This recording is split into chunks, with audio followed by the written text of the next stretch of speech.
चलो 10th question तक अपन ने समझ लिए थे, ठीक है। अब हम बढ़ते हैं आगे 11th क्वेश्चन से। ये क्वेश्चन को मतलब ये टेस्ट को मैं डायरेक्टली कर रहा हूँ, मतलब ऐसा मैंने पहले से नहीं सॉल्व किया हुआ है। तो बाई चांस एक दो क्वेश्चन या कुछ मोर देन 1-2 मेरे से भी गलत हो सकते हैं। तो क्योंकि मैं मतलब ऐसा नहीं है कि मुझे भी सब कुछ 100 के 100 क्वेश्चन मुझे भी नहीं आ सकते, ठीक है। क्योंकि अगर ऐसे आ जाते तो फिर तो मैं यही सोच लूँ कि मुझे 100 क्वेश्चन आते होंगे। मतलब किसी भी पर्सन को ऐसे 100 क्वेश्चन तो नहीं याद रहते हैं हमेशा, ठीक है। तो अपन ऐसे करेंगे मतलब, और तुमको एक आइडिया लगेगा कि मैं किस तरह से किसी भी क्वेश्चन को सोचता हूँ, ठीक है। तो उस तरीके से अपन करते रहेंगे। अब इससे ये होगा कि तुमको एक आइडिया भी लगेगा कि कोई इंसान मतलब एक सिलेक्टेड पर्सन किस तरह से किसी क्वेश्चन को सोचता होगा, है ना। और मैं बहुत रॉ वीडियो बना रहा हूँ, मतलब ऐसे कोई बनावटी नहीं होगी। और मतलब ऐसे करेंगे जैसे मैं पढ़ रहा हूँ या मैं सोचता हूँ कि क्वेश्चन को कैसे सॉल्व करते होंगे, ठीक है। उसके साथ में मैं तुम्हें मोर डिटेल्स जो है साझा करूँगा तुम्हारे साथ में, तो थोड़ा सा तुमको भी चीज़ें पता रहेंगी, ठीक है। तो देखो, सबसे पहले इस क्वेश्चन को पढ़ते हैं, the average value of sinusoidal wave, ठीक है। एवरेज वैल्यू पूछी गई है। तो देखो एवरेज वैल्यू तो बहुत सिंपल है। एवरेज वैल्यू का तुम्हें वो पता होना चाहिए फॉर्मूला। तो एवरेज वैल्यू का क्या होता है, बी एवरेज मान लेते हैं, ठीक है। ऐसे तो मतलब यहाँ पे स्पेसिफाइड नहीं है कि करंट या वोल्टेज, लेकिन चाहे करंट हो या वोल्टेज दोनों की सेम ही होती है। तो बी एवरेज बराबर क्या होता है, 2 BM/पाई, ये फॉर्मूला होता है अपना, ठीक है। किसका होता है ये, बी एवरेज का। यहीं पे अगर हम साइनोसोइडल वेव की, ये भी याद रख लेना कि साइनोसोइडल वेव की अगर बात करेंगे तो उसका फॉर्मूला होता है क्या, बी एवरेज बराबर 2 BM/पाई, ठीक है। अब इसके बाद में अगर हम बात करते हैं आरएमएस वैल्यू की, तो साइनोसोइडल की आरएमएस वैल्यू क्या होती है, तो बी आरएमएस क्या होती है, बी आरएमएस होती है अपनी क्या होती है बताओ ज़रा, क्या होती है, BM/√2, ठीक है। ये होती है BM/√2। तो अच्छा, ये हो गई हमारी ये मतलब आरएमएस वैल्यू। तो अब हमसे ये क्या पूछा गया था ये भी याद रख लेना, ठीक है। तो मतलब बहुत बेसिक्स है, तुम्हें पता होगा मोस्ट ऑफ प्रोबेबली। तो अब मतलब इस क्वेश्चन का आंसर पूछा गया कि एवरेज वैल्यू क्या होगी। तो ये फॉर्मूले जो है तुम याद कर लेना, ठीक है, मतलब नहीं हो तो।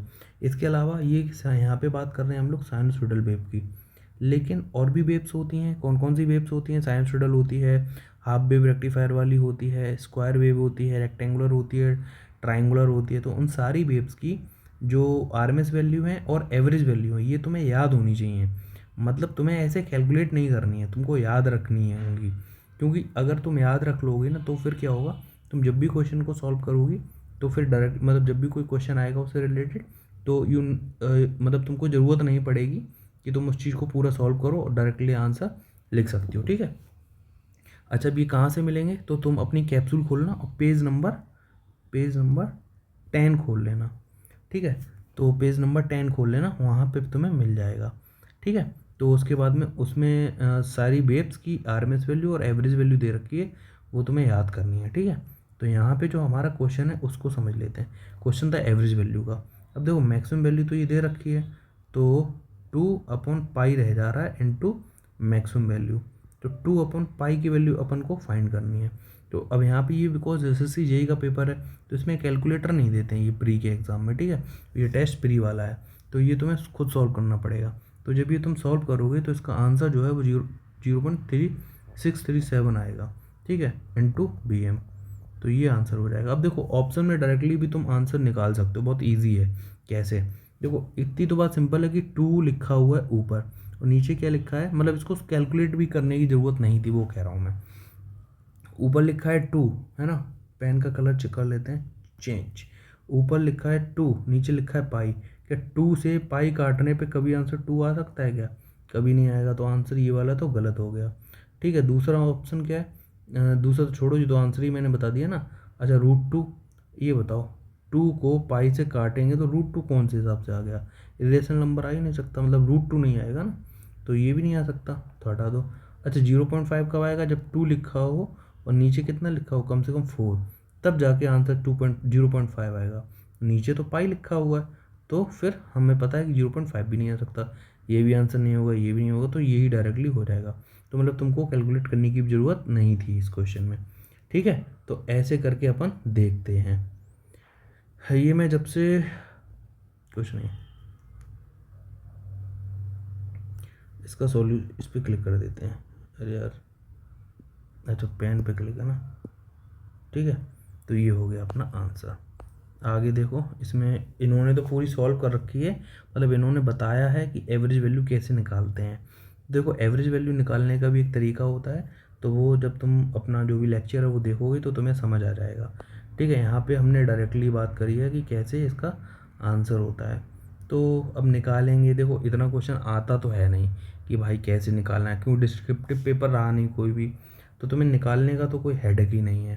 ठीक है, हाँ हालांकि कभी कभी ये होता है कि बेब दे दी जाती है, तो उसमें तुम्हें डायरेक्टली वैल्यू नहीं होगी, है ना, तो बेब में जो है बेब दे दी जाएगी और उसमें तुम्हें वैल्यूज़ दी गई होंगी उस बेब में, तो तुमको फाइंड करनी होती चाहिए।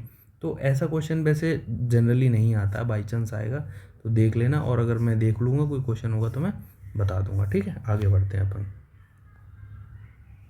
ये है find the frequency of the rotor induced EMF of the three phase इतने हर्ट्ज मोटर। ये तो सिंपल क्वेश्चन, ये वही वाला क्वेश्चन है जो थोड़े दिन पहले अपन ने बात करी थी। ठीक है, तो हम लोगों ने क्या बात की थी कि हमें पता है एन एस बराबर, अरे ये क्या हो रहा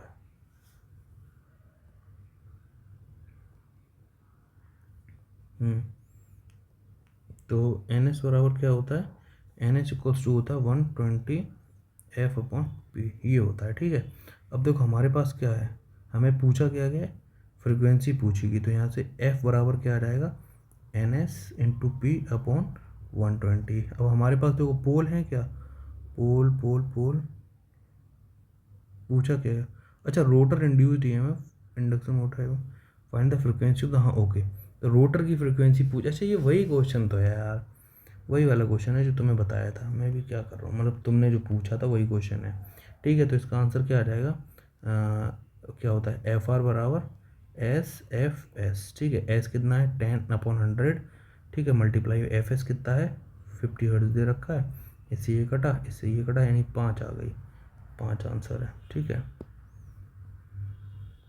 ठीक है, तो ये तो बहुत सिंपल सा था। तो ये कहानी तो मैं वैसे तुम्हें वीडियो कॉल पे बता ही चुका था, तो आगे इसको जानने की ज़्यादा ज़रूरत नहीं है। आगे बढ़ते हैं। ये क्या दे रखा है, magnetic field intensity of the long, अच्छा ये वैसे तो इसका भी एक डेरिवेशन है। ठीक है, तो इसका डेरिवेशन इतना इम्पोर्टेंट नहीं है, क्योंकि फिर वही वाली बात है कि डेरिवेशन याद करके होगा भी क्या, है ना, क्योंकि देखो मैंने कर रखा अपने कॉपी में लिखा हुआ है, बट वो मैंने जब पढ़ा था डेरिवेशन बस उसी दिन तक मुझे याद था, उसके बाद इस डेरिवेशन को मैंने कभी नहीं पढ़ा, और फिर वो काम में भी नहीं आया। डायरेक्टली फार्मूला काम में आता है, तो इसका फार्मूले का आंसर डायरेक्टली तुम दे सकते हो, क्या है, आई बराबर वो सॉरी एच बराबर होता है आई अपॉन 2πr। ठीक है, अच्छा इस क्वेश्चन से रिलेटेड और भी बहुत सारे फॉर्मूले हैं इसी से रिलेटेड, मतलब क्या, मैग्नेटिक फील्ड इंटेंसिटी, है ना, और ये सब चीज़ों से रिलेटेड। तो तुम मुझे मैसेज कर देना, मैं अपने नोट्स की फ़ोटो भेज दूँगा, उसमें सारे फॉर्मूले लिखे हुए हैं, वो तुम याद कर लेना, एकदम फार्मूले से डायरेक्ट क्वेश्चन आता है। ठीक है, तो बस ये है फॉर्मूला। ठीक है, देखो टिक लगाते हैं। ठीक है, ये वाला हो गया आंसर इसका। तो ये पूरा मेरे में सॉल्यूशन। अब बताओ ये सॉल्यूशन क्यों आएगा जेईई के पेपर में, बताओ। ठीक है, ये नहीं आएगा, तो यही वाली चीज़ है। ठीक है, तो बस यही चीज़ है, थोड़ा सा देख लेना। जैसे ये दे रखा है ना, ये μ0I/2πr, ये सब निकालना होता है। तो वैसे तो मेरे में दे रखा है, बट वही है कि जब आता नहीं तो क्या ही करो इसको। आगे बढ़ते हैं। आगे क्या लिखा है, मतलब देखो बहुत सिंपल सी बात बता रहा हूँ, एग्ज़ाम निकालने के लिए ना ये ज़रूरी नहीं है कि तुमको सब कुछ आता हो, सारे डेरिवेशंस आते हों, तुम्हें एक बेसिक अंडरस्टैंडिंग होगी, ये इस तरह से क्वेश्चन आता होगा। अब वो डेरिवेशन तुम्हें याद है नहीं है ये मैटर नहीं करता, तुम्हें आंसर पता होना चाहिए क्वेश्चन का। ठीक है, और इतना डिटेल में आती भी नहीं है चीज़ें। अब क्या दे रखा है, if the excitation of the synchronous generator fails it acts as, अच्छा ये तो वही वाला क्वेश्चन आ गया।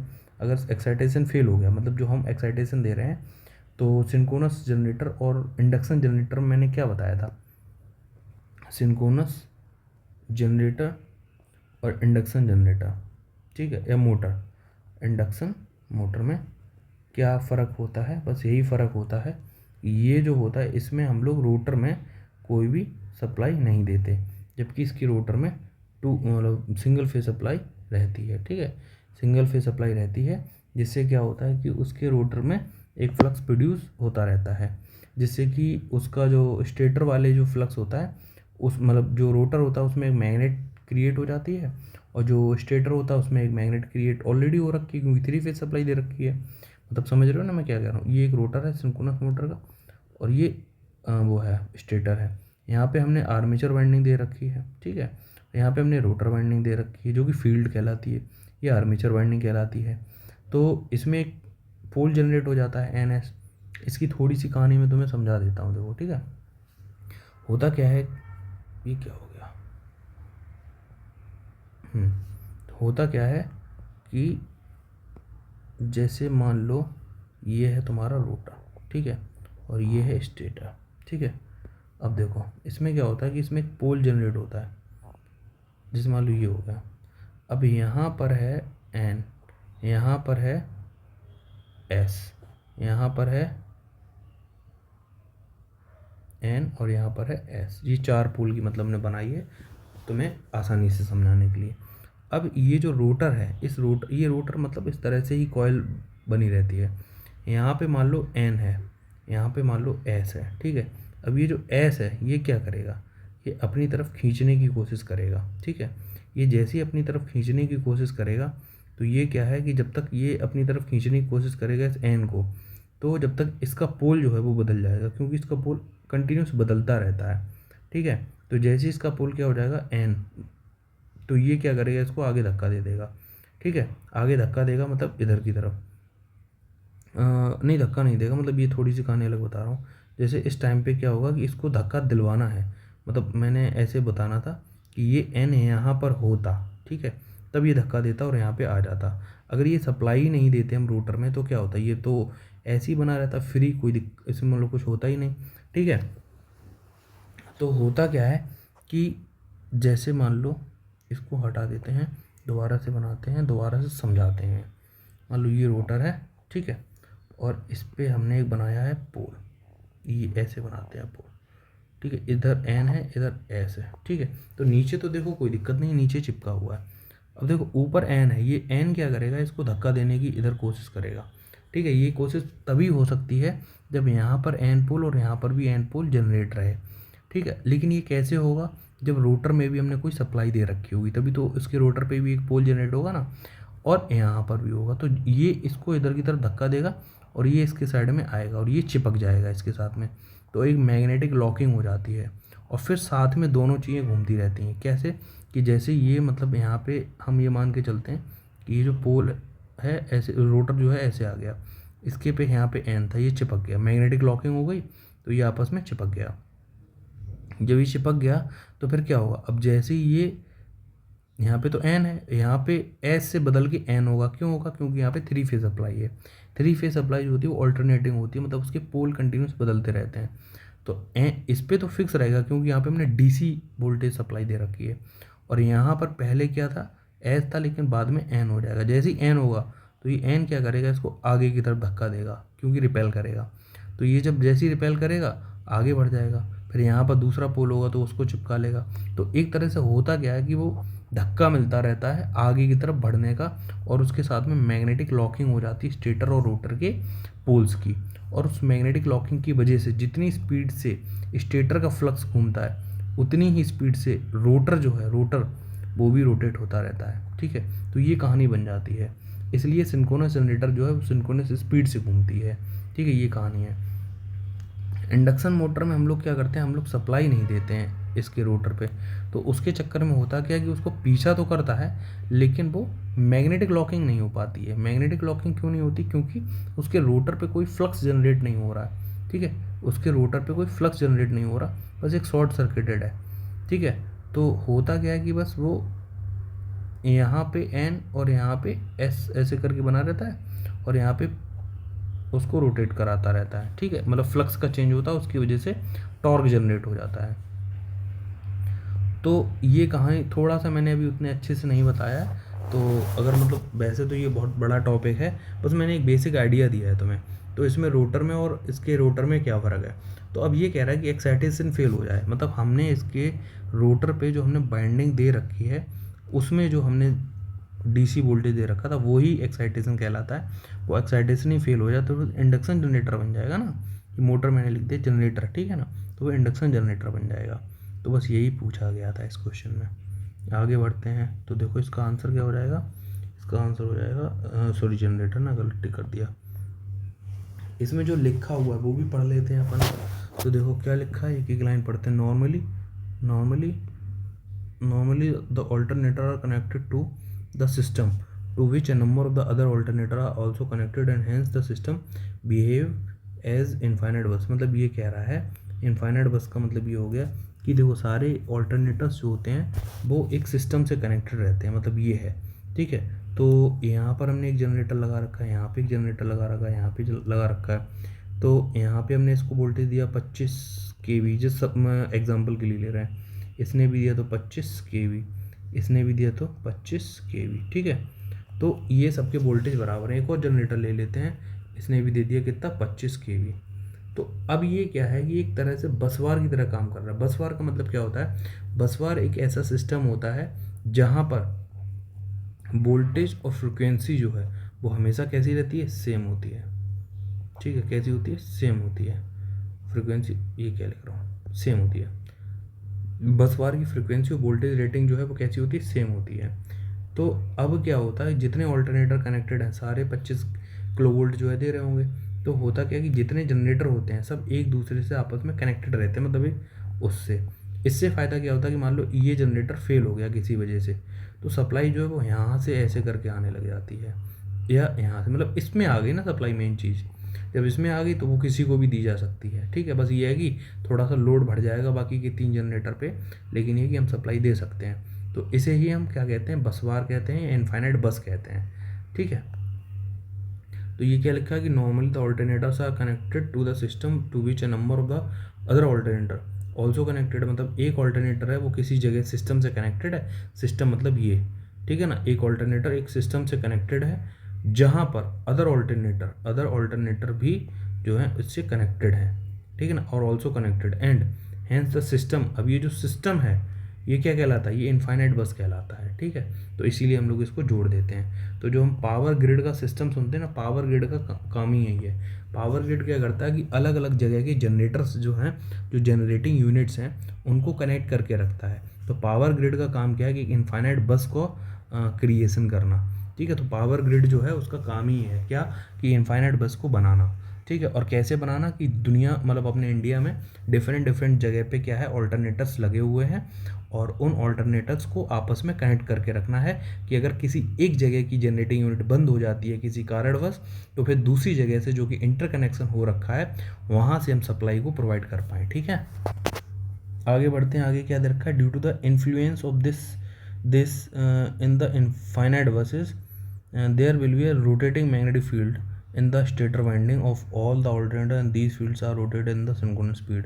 मतलब ये कह रहा है कि जितने भी बसवार, मतलब इस बसवार में जैसे सारे जनरेटर कनेक्टेड हैं, तो उसमें क्या है कि जितने भी rotating magnetic field in the stator winding all alternator hence fields जो हैं वो सारे क्या कह रहा है, एक मिनट दोबारा से पढ़ते हैं। Due to the influence of this is infinite bus there will be rotating magnetic field in the stator winding of all alternators and these fields are rotated in the synchronous speed। अच्छा, मतलब वही कह रहा है कि जो जितने fields होते हैं वो सारे ही रोटेटिंग स्पीड से घूमते हैं, वो तो हमें भी पता है। तो आगे क्या पॉइंट लिखा हुआ है, ये वाला तो बहुत मतलब वही वाली बात लिखी हुई है कि इनफाइनाइट बस पे कनेक्टेड है तो सारे रोटेटिंग फील्ड जो हैं वो स्टेटर वाइंडिंग पे सिंक्रोनस स्पीड से घूमते रहते हैं, ठीक है। तो वो तो हमें पता है। आगे बढ़ते हैं। तो field created by the rotor winding gets locked with this rotating में। अच्छा, ये वही वाली बात लिखी है जो मैंने तुम्हें अभी बताई थी कि जो रोटर वाइंडिंग में मैग्नेटिक फील्ड क्रिएट होता है ना, locked with this rotating magnetic field of the stator. तो जो स्टेटर का जो रोटेटिंग मैग्नेटिक फील्ड है उसके साथ में रोटर बाइंडिंग का जो फील्ड है वो लॉक हो जाता है and also rotate at the same speed, और उसके साथ में फिर सेम स्पीड से घूमता रहता है। यही तो बात मैंने बताया था ना, वही बात लिखी हुई है। आगे क्या लिखा है कि if the excitation of the generator fails, अगर एक्साइटेशन फेल हो जाता है तो नो मोर मैग्नेट। अच्छा, तो होगा क्या कि मैग्नेटिकली जो लॉक्ड हो रखा है वो नहीं रहेगा between the rotor and rotating magnetic field, ठीक है। तो मैग्नेटिक लॉकिंग तो टूट जाएगी क्योंकि भैया इसके रोटर में जो हमने मैग्नेटिक फील्ड जनरेट कर रखा था वो तो जीरो हो गया। जब जीरो हो गया तो यहाँ पे तो कोई मैग्नेटिक है नहीं, केवल स्टेटर में मैग्नेट बची है, तो जो मैग्नेटिकली लॉकिंग हो रखी थी वो टूट जाती है। आगे क्या लिखा, but still the governor will supply the same mechanism. अच्छा, गवर्नर जो इसको घुमा रहा होता है रोटर को ऑलरेडी, है ना, तो वो क्या करता है, same power to the rotor due to the sudden magnetic locking the rotor will. अच्छा, ये लिखा हुआ है कि जब हमने यहाँ पे मैग्नेटिक फील्ड जीरो कर दिया, बट इसका रोटर जो है वो कंटिन्यूस गवर्नर के द्वारा घूम रहा है। गवर्नर के द्वारा जब घूम रहा है, मतलब कोई प्राइम मूवर लगा रहता है ना, जनरेटर है, जनरेटर में हम लोग क्या करते हैं, घुमाते हैं उसके रोटर को। तो जब उसके रोटर को घुमाते हैं तो वो तो कंटिन्यूस घुमा रहा है। अब जो मैग्नेटिक लॉकिंग हो रखी थी तो उससे क्या है, फिक्स रहता था। लेकिन जैसे ही वो मैग्नेटिक लॉकिंग ब्रेक हुई तो वो बियॉन्ड द सिंक्रोनस स्पीड चला जाता है। उसकी स्पीड जो है, गवर्नर जो उसको घुमा रहा था, है ना, वो बियॉन्ड द स्पीड चला जाता है। और बियॉन्ड द स्पीड जाने से होता क्या, स्लिप जो है वो नेगेटिव हो जाती होगी। जैसी स्लिप नेगेटिव हुई तो इंडक्शन जनरेटर बन जाता है, क्योंकि इंडक्शन जनरेटर की जो स्लिप होती है वो नेगेटिव होती है। अगला पॉइंट पढ़ते हैं। Hence there will be a negative, देखो वही वाली बात लिखी है ना, जो मैं बोल रहा हूँ वही वाली बात लिखी हुई है। There will be a negative slip between the rotor and rotating magnetic field, जो स्लिप है वो नेगेटिव हो जाती है, which creates large slip frequency current in the rotor. ठीक है, rotor to maintain the power output of the machine as induction generator. याद रख लेना ये चीज़ भी कि इंडक्शन जनरेटर जो है, इंडक्शन जनरेटर में जो फ्रिक्वेंसी वो स्लिप क्या होती है, वो नेगेटिव होती है। ठीक है, तो ये जो स्लिप वाला जो चीज़ें हैं ना, कि कब नेगेटिव होती है कब पॉजिटिव होती है, तो ये चीज़ तुम कैप्सूल वाली बुक खोलना, उसमें पेज नंबर 121 पे लिखा हुआ है अपर कॉर्नर पे। ठीक है ना, तो ये देख लेना, उसमें सारी चीज़ें लिखी हुई हैं कि कब नेगेटिव होती है कब कैसे होती है, उसमें सारी चीज़ें लिखी हुई हैं ना। मैं इसमें नहीं बता रहा हूँ क्योंकि ज़्यादा वीडियो फिर बड़ा हो जाएगा, वो तो याद करना है ना, तो तुम कर लेना। ठीक है, ये जो मैं बता रहा हूँ ना पेज नंबर, ये नोट डाउन भी करते रहना। मतलब ऐसे टॉपिक डाल लेना कि स्लिप से रिलेटेड, है ना, तो पेज नंबर मतलब 121 हो गया ऐसे करके। या वैसे भी जब वैसे तो जब कैप्सूल में मैं तुम्हें टारगेट दूंगा तो हो ही जाएगा। ठीक है, आगे बढ़ते हैं। ये क्वेश्चन आ गया। अच्छा, आउटपुट ऑफ द लॉजिक, अरे यार ये थोड़ा सा मुझे मतलब रिवाइज करना, ये मुझे नहीं याद है अच्छे से। ठीक है, तो इसका आंसर भी मुझे नहीं पता क्या होगा इसमें। ये है कि पहला तो एंड गेट हो गया, 1 और 1 दोनों जीरो है। चलो छोड़ो, ऐसे मुझे याद नहीं आ रहा तो मैं अभी नहीं बताऊंगा। इसमें आंसर एंड या नैंड आना चाहिए, कुछ पता नहीं, लगा के देखें क्या, नैंड था, मैंने एंड लगाया। ठीक है, तो इसको तो जैसे डिजिटल इलेक्ट्रॉनिक्स का टॉपिक है ये मैं समझा दूंगा, ये मुझे बहुत अच्छे से आते हैं, बट अभी बहुत दिन से रिवाइज नहीं किया ना, तो फिर अभी याद नहीं है मुझे। The direction of the arrow represent the direction, direct क्या है, the direction of the arrow represents the direction of when the diode is. अच्छा, डायोड की पूछ रहा है, क्या कह रहा है,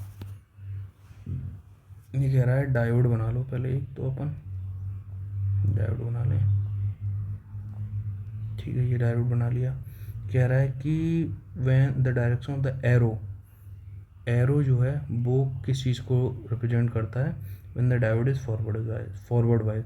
अगर फॉरवर्ड वाइज है तो मतलब ये कह रहा है क्या, P type material N type material, नहीं इससे पी टाइप मटेरियल और एन टाइप मटेरियल से क्या मतलब है, तो डायोड का तो सिंबल है ना, P N junction, P N junction, नहीं नहीं, मतलब ये कह रहा है कि the direction of the arrow, direction क्या शो कर रही, तो डायरेक्शन ये होना चाहिए मेरे हिसाब से conventional current flow.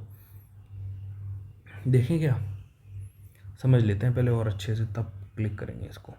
The direction of the arrow represents the direction of arrow, मतलब हमने डायोड बना लिया, दोबारा से बना लेते हैं डायोड। ये है हमारा प्यारा सा डायोड। ठीक है, ये डायोड है, तो ये जो एरो है ये कह रहा है कि ये किस चीज़ की डायरेक्शन शो करता है, पी टाइप मटेरियल को, नहीं यहाँ पे मैं पी टाइप या एन टाइप, तो एरो की डायरेक्शन से तो हमें कुछ नहीं पता चल रहा, मतलब एरो इधर है तो पी टाइप है, उधर है तो एन टाइप है, ऐसा तो कुछ हो नहीं रहा। तो डायोड होता है, पी टाइप और एन टाइप से हमें पता ही नहीं चल रहा, तो मतलब ये तो नहीं होगा आंसर, ये से और है P N junction. P N junction, अच्छा देखो पी एन जंक्शन भी नहीं होगा क्योंकि ये कह रहा है कि the direction of arrow, direction से मतलब थोड़ी ना, अगर मान लो डायरेक्शन उसकी डायोड की ऐसे कर दें तो पी एन जंक्शन, जंक्शन तो अभी भी है इसी जगह पे, और इधर डायरेक्शन थी, जंक्शन तो अभी भी है, यानी कि पी एन जंक्शन भी नहीं होगा। अच्छा, पी टाइप मटेरियल है एन टाइप मटेरियल है, उससे भी नहीं पता चला, मतलब मैंने डायोड इधर रख दिया, अब तुम्हें ये पता चल रहा है कि ये पी टाइप है या एन टाइप है, या इससे पता चल रहा है पी टाइप है एन टाइप है, नहीं है, नहीं ये भी गलत है ये भी गलत, तो आंसर मोस्ट प्रोबेबली यही होगा। टिक करके देखते हैं। यही है, ठीक है ना। तो इजी था, मतलब ऐसा कुछ था नहीं इसमें, तो वही कहानी नीचे लिखी होगी। आगे बढ़ते हैं, ज़्यादा कुछ है नहीं इसमें। क्वेश्चन ये क्या है, in the circuit the pressure coil of the 2 watt meters are connected to. अच्छा, ये तो इजी सा क्वेश्चन है यार, इजी मतलब ऐसा कुछ है नहीं यार। इसमें कह रहा है pressure coil of the coil कहाँ पे कनेक्टेड है, तो प्रेशर कॉइल होती है ये नीचे वाली, ठीक है, ये वाली।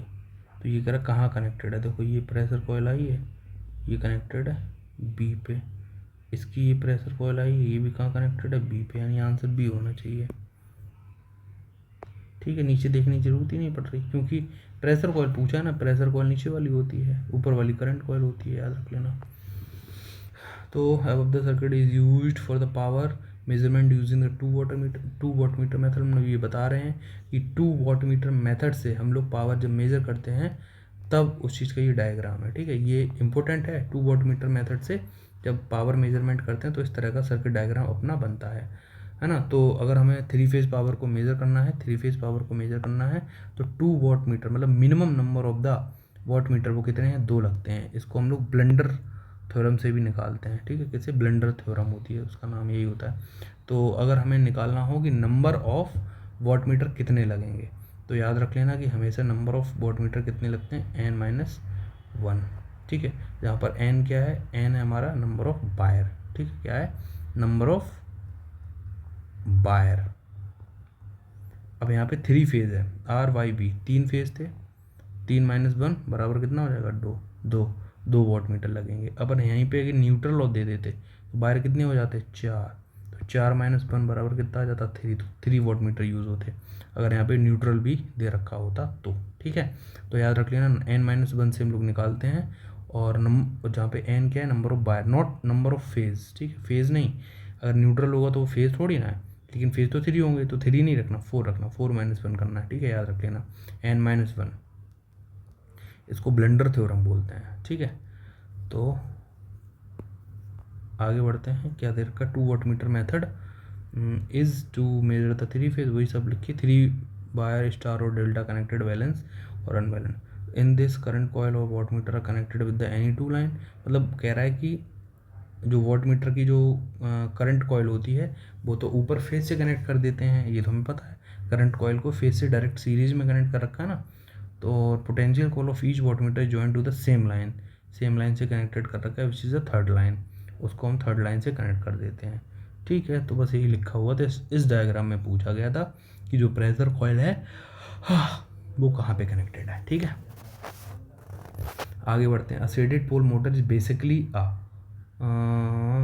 Single phase induction shunt synchronous series. तो ये तो आसान है, आंसर इसका ये हो जाएगा।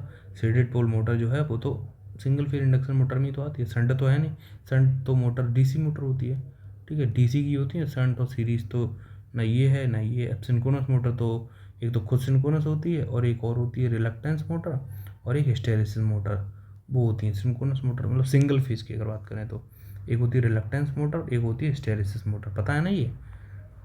तो सिंक्रोनस मोटर बता देता हूँ, वैसे पता होगा, नहीं पता है तो याद रख लेना। एक होती है रिलक्टेंस, ठीक है, और एक होती है हिस्टैरिसीस। मैं किसी दिन क्या करूँगा, सारी जितनी सिंगल फेज मोटर्स हैं उनको एक एक करके बहुत बेसिक तरीके से समझ लेंगे सारी मोटर्स को, ठीक है, जिससे तुम्हें सब जितनी सिंगल फेज मोटर्स हैं ना वो सब तुम्हारे भेजे में घुस जाए, मतलब उनका कम से कम बेसिक फंडा तो घुस जाए, जिससे कि कोई क्वेश्चन आए ईजिली तो तुम कर पाओ, ठीक है। तो इसका आंसर तो बहुत सिंपल है, क्या हो जाएगा, पहला ही हो जाएगा, ठीक है, क्या हो जाएगा, पहला, ठीक है। ये हमारी शेडेड पोल मोटर, तो जैसे इसकी वर्किंग क्या होती है वो मैं तुम्हें किसी एक दिन समझा दूंगा। इस क्वेश्चन के अकॉर्डिंग तो ये देखो, इसमें क्या क्या ज़रूरी है, वर्किंग थोड़ी बहुत ज़रूरी है।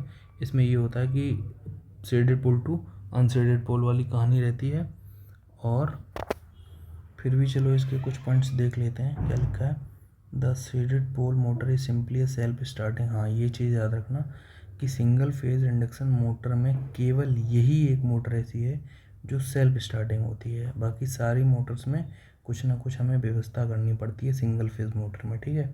तो shaded pole motor is simply self starting single phase induction motor whose one pole is shaded by the copper ring. इसकी एक पोल, वो तो खैर डिटेल में बता देंगे, सारी मोटर्स को लेंगे, ठीक है।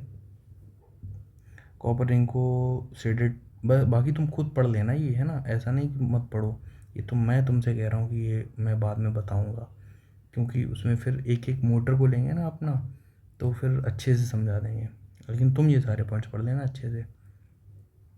मैं बस एक बार रीड कर देता हूँ कि एक कॉपर रिंग लगी रहती है इस तरह से, ये जो दिख रही है ना, ये कॉपर रिंग लगी हुई है, ठीक है।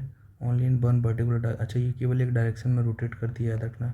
And the reverse rotation of the motor, इसमें रिवर्स इसको नहीं कर सकते हैं, केवल एक डायरेक्शन में मतलब कर सकती है, ठीक है। State single phase motor salient pole होते हैं, प्रोजेक्टेड पोल होते हैं, ठीक है। कॉपर बैंड और ring which is inductive in nature, इसमें कॉपर बैंड जो लगा रहता है वो इंडक्टिव नेचर में होता है, ठीक है। The pole are divided into two unequal parts, ठीक है। ये सब चीज़ें मैं तुम्हें जब इसका वर्किंग प्रिंसिपल समझाऊंगा तब अच्छे से बता दूंगा। बहुत सस्ती होती है, इवन सबसे सस्ती होती है, याद रख लेना, ठीक है। शेडेड प्रो मोटर सबसे सस्ती होती है। Construction is simple and robust because there is no centrifugal switch. अब इसमें स्टार्टिंग की कोई व्यवस्था करनी नहीं है, जिसको बाद में जब मोटर चालू हो जाए तो बाद में हटाना। देखो सारी मोटर में सेंट्रीफ्यूगल स्विच होता है, क्यों? क्योंकि हमें कुछ ना कुछ स्टार्टिंग की व्यवस्था लगानी पड़ती है। जब स्टार्टिंग की व्यवस्था ख़त्म हो जाती है फिर हम क्या चाहते हैं कि अब ये घूमता रहे, तो सेंट्रीफ्यूगल स्विच से हम उस स्टार्टिंग की व्यवस्था को रिमूव करते हैं। यहाँ पर हमें ऐसा कुछ करना नहीं है, तो इसमें कोई सेंट्रीफ्यूगल स्विच भी नहीं होता है, ठीक है। इसकी कुछ दिक्कतें क्या है कि एक तो लो पावर फैक्टर है, स्टार्टिंग टॉर्क बहुत कम होता है। भाई देखो बहुत हल्के काम के लिए यूज़ करते हैं इसको, तो वो तो कम होगा ही, ठीक है। इफ़िशियंसी बहुत कम हो जाती है क्योंकि कॉपर लॉस हो जाते हैं कॉपर बैंड में, ठीक है।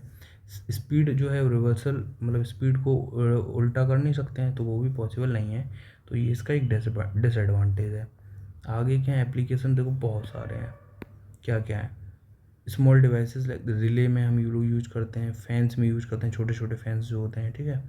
एग्जॉस्ट फैन में यूज कर लेते हैं, हेयर ड्रायर जो होता है उसमें यूज कर लेते हैं, टेबल फैन में यूज कर लेते हैं, और रेफ्रिजरेशन जो होता है ना उसमें भी, एयर कंडीशनिंग में, है ना, एयर कंडीशनिंग में यूज कर लेते हैं, मतलब एसी में और फ्रिज में यूज कर लेते हैं, ठीक है। जो कूलिंग फैन होता है, रिकॉर्ड प्लेयर में, tape recorder, projector, photo कॉपिंग machine, ये सब अपने देखो जो तुम पूछ रही थी ना शॉर्ट नोट्स कैसे बनाने हैं, यहीं से ऐसे निकलता है कि जैसे मान लो तुमने एक क्या किया, एक कॉपी ली, उसमें तुमने ये लिखा शेडेड पोल मोटर, उसके बारे में ये थोड़ी थोड़ी बातें पता है, तो लो पावर फैक्टर ऐसे करके पॉइंट लिख लो, स्टार्टिंग टॉर्क इज़ लो। अब स्टार्टिंग टॉर्क ऐसे लिखना है, एस टी इज़ लो, बस इतना से लिखना है, ठीक है।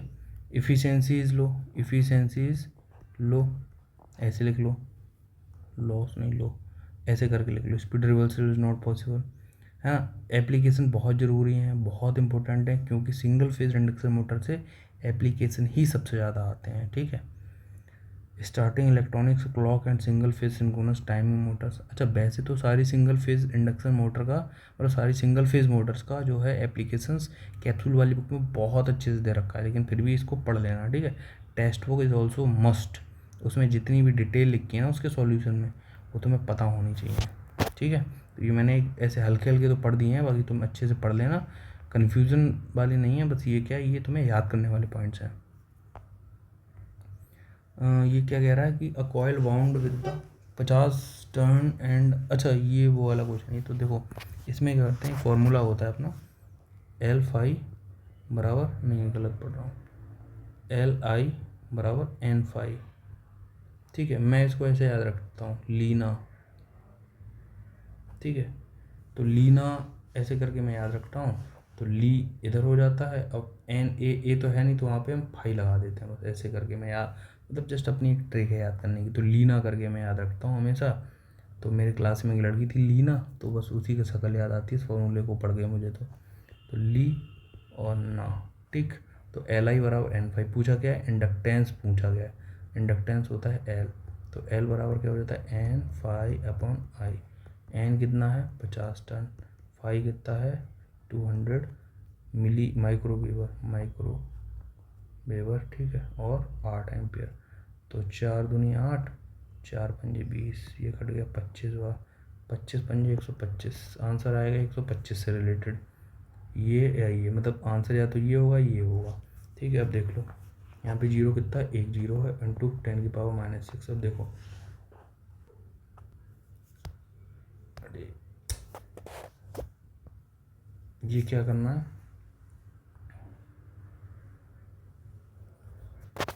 ठीक है। तो मतलब ये लिखा है 1250 मल्टीप्लाई बाई 10⁻⁻6, सब में मिली आंसर आ रहा है। तो 10 × 3 × 10⁻³ हो जाएगा 1250। तो ये पॉइंट कहाँ आ जाएगा, यहाँ आ जाएगा, 1 के बाद 1.25 आ जाएगा, यानी कि ये आंसर होना चाहिए। देखते हैं, ठीक है। तो ये वाला आंसर भी तो वही फार्मूला है ना, तो ये याद कर लेना बस, फार्मूला सिंपल सा था, वो याद रहना चाहिए तुम्हें। आगे बढ़ते हैं। If the copper loss of the transformer at full load इतना है, then the copper loss corresponding with the full load. अच्छा ये फॉर्मूला है, याद रख लेना है तुमको। क्या होता है कि P C U at any load, ठीक है, ये एट एनी लोड बराबर क्या होता है, x² multiply by P C U at full load, ये होता है फॉर्मूला, ठीक है। अब यहाँ पे x क्या होता है, ये फैक्टर होता है, मतलब कितना हम लोग लोड ले रहे हैं, ठीक है। तो बोल सकते हैं factor of load, factor of load, ठीक है। इतनी बात समझ आ गई। तो मतलब ये क्या होता है, कुछ नहीं, देखो किसी भी लोड पर हमें अगर कॉपर लॉस निकालने हैं तो वो उसमें मल्टीप्लाई हो जाएगा उस फैक्टर के स्क्वायर का, किसके साथ में, कॉपर लॉस फुल लोड पे, ठीक है। ये बात समझ आ गई, ठीक है। अब ये क्या कह रहा है, copper loss of the transformer half load दे रखा है। हाफ लोड मतलब एक्स की वैल्यू कितनी होगी, 1/2, यानी कि 0.5। हम 1/2 ही मानेंगे, ज़्यादा आसान रहेगा, ठीक है। हाफ लोड पे दे रखा है, यानी कि एक्स की वैल्यू में पता चल गई है ना। लोड इज इतना, कॉपर लॉस हाफ लोड पे इतना है, मतलब एट एनी लोड वाली बात हो रही है। और पूछा गया कि फुल लोड पर कितना होगा, मतलब हमसे ये दे रखा है, ये दे रखा है, ये पूछा गया है, ठीक है। तो कलर पेन का चेंज करते हैं। तो x की वैल्यू समझ आ गई ना, x की वैल्यू क्या है, 1/2 है। तो ये दे रखा कितना है, 400, x की वैल्यू 1/2 का square into P C U at full load, ठीक है। ये हमें निकालना है, 400 बराबर ये कितना हो जाएगा, 1/4 multiply by P C U, इधर डिवाइड में इधर मल्टीप्लाई में हो जाएगा, ये कितना हो जाएगा 1600 divided by P C U. तो ये आ जाएगा डायरेक्टली आंसर, समझ में आया। ऐसे होता है ये वाला क्वेश्चन। तो 1600 आंसर, ठीक। वही दे रखा है, देखो ये फॉर्मूला दे रखा है ना जो मैंने बताया, तो बस ऐसे करके ये आंसर निकल आएगा, ठीक है। तो यहाँ तक हमारे 20 क्वेश्चन ख़त्म होते हैं। अब कल मैं कोशिश करूँगा कि 1 घंटे की वीडियो बना दूँ जिससे और ज़्यादा कवर हो पाए, जिसमें 20 क्वेश्चन मतलब मिनिमम जो है एक बार में कवर हो जाए, ठीक है। चलो।